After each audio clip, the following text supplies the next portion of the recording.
We pulling?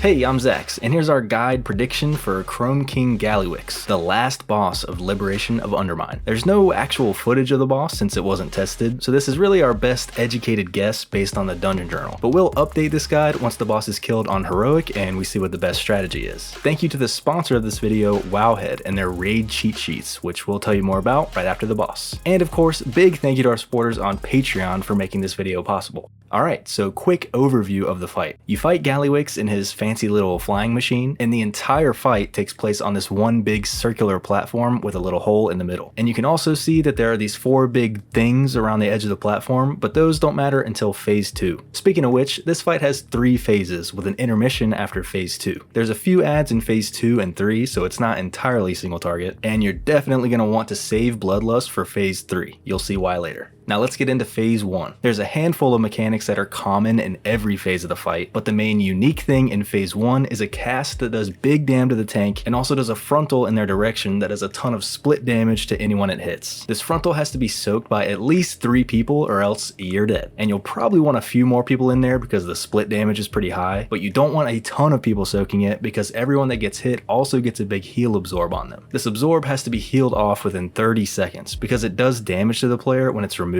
based on how much absorb is left. So if you get it all off, it only does a little bit. On Heroic, this damage hits the whole raid, so it's even more important to minimize how many absorbs you get and heal them all off. The cone also makes the soakers take double damage from the next cone cast, so you have to alternate who soaks each time. As for the common mechanics, the boss spawns a big pile of bombs that you have to dodge initially, and then a bunch of different kinds of bombs fly out of the pile. Some little bombs fall on the ground and explode in a small circle that you have to avoid. Some bombs attach to marked players and then explode in a small circle after a few seconds, which everyone else has to avoid. And if you get hit by any of these circle explosions, you also get a stack of a long dot. Some little rockets shoot out from the pile, which everyone has to avoid, or else you get a stack of a different long dot. And on Heroic, some big bombs fall on the ground that the tanks have to interact with within 15 seconds or else they explode on the raid. Interacting with this bomb does a ton of damage to the tank, knocks them back, and gives them a stack of a big dot, which also does raid-wide damage when that dot falls off. So the tank without the boss should probably take care of these, and depending on how many there are or where they spawn, they might need to aim the knockback it does to get around to all the bombs in time. Another common mechanic is a channel called Suppression, which does raid-wide damage and spawns a bunch of little circles to dodge. Another one is Venting Heat, which does raid-wide damage and a short raid-wide dot. The dot gets extended by 1 second every time this is cast, so this is going to do a ton of damage by the end of the fight. And the last 2 are tank mechanics. Gatling Cannon is a cast that does big damage to the tank, increased by how far away the tank is. Although I'm not super sure why a tank would be far away from the boss. I guess we'll see. And Trick Shots is a buff the boss gets every 4 seconds, and whenever the boss changes targets or gets all the way up to 10 stacks, he dumps all the stacks into the tank, doing big physical damage and applying a dot per stack.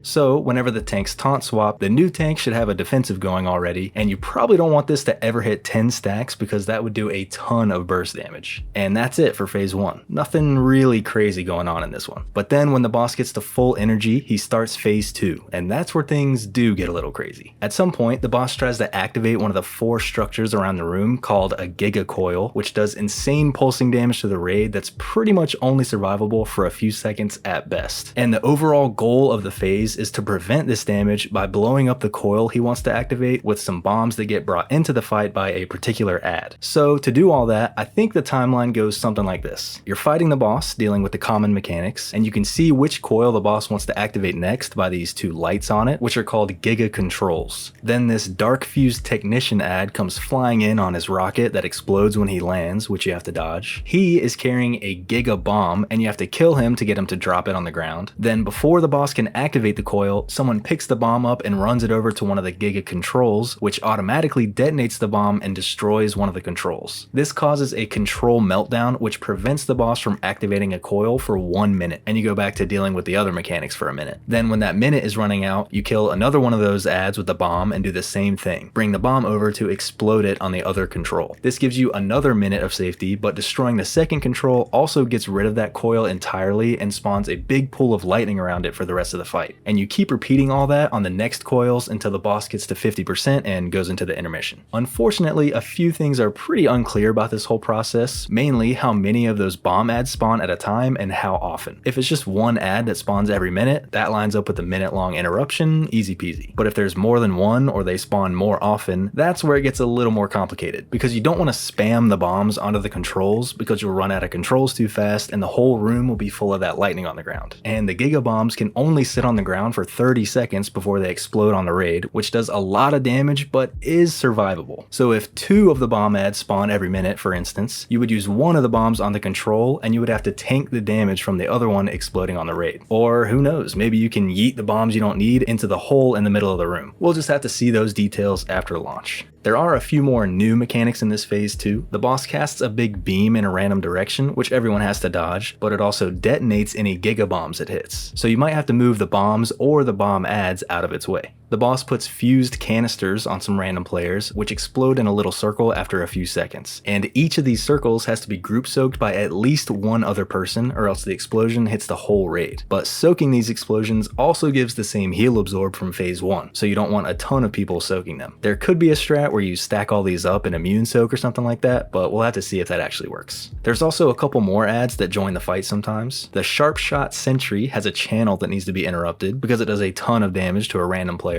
And Dark Fuse Wrenchmongers have to be tanked because they have a cast that does a ton of damage to their target, which increases damage taken from the same cast. And on Heroic, these guys have a removable Enrage that increases their damage but also slows them. So it could be good to remove their Enrages, or the tank could just kite them out. Other than that, all the common mechanics from phase 1 are still going on, but once you get the boss to 50% health, he starts the intermission, where he slams down in a big circle that everyone has to dodge, and then gets a massive absorb shield and starts a long channel that does ramping raid-wide damage. And you have to break his absorb shield in order to make the channel interruptible, and then interrupt it before the raid damage gets too crazy. On Heroic, there's also some kind of beams of lightning to dodge, which I'm guessing are like the lines from Nimue, if you remember that boss, or maybe it's a beam that rotates around the boss. We'll see. Once you interrupt the channel, it's time for the final phase, which is a lot like phase 2, but harder. The main thing is still blowing up the Giga Coils with the bombs from the ads, which I'm assuming you can only do 8 times total in the fight. So eventually you're going to run out of room with all the lightning on the ground from the destroyed coils, which is why you want to Bloodlust in this phase for sure. But there's some new mechanics too. The boss has a cast that does big dam to the tank and increases damage taken from the same cast for a long time. And it also does a ton of damage in a huge circle around the tank, and also spawns all those different bombs from the bomb pile in earlier phases. So the tanks have to taunt swap after each cast, and they have to be far from the raid when they get hit by the cast, and they have to somehow survive getting hit by the next one they take if they still have the damage taken increased by that point, while everyone else deals with all the usual bombs. Except now those bombs that got attached to players before are now rockets that get attached and shoot off in their indicated directions after a few seconds, which everyone has to dodge. And the players with these rockets should try to aim them away from where the raid is at if possible.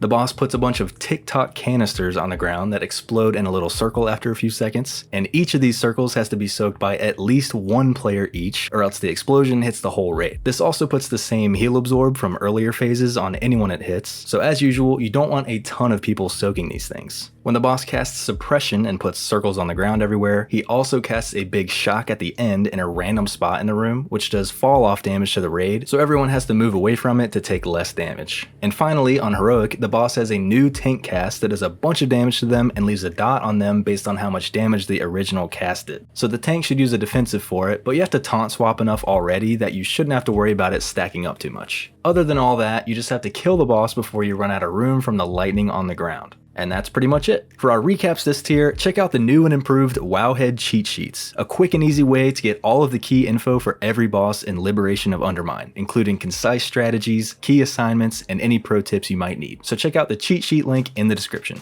And thanks again to our supporters on Patreon. We've got a ton of Patreon exclusive content coming this tier, like extended heroic guides, mythic walkthrough guides, and a weekly podcast. So check out that link below. See you next time.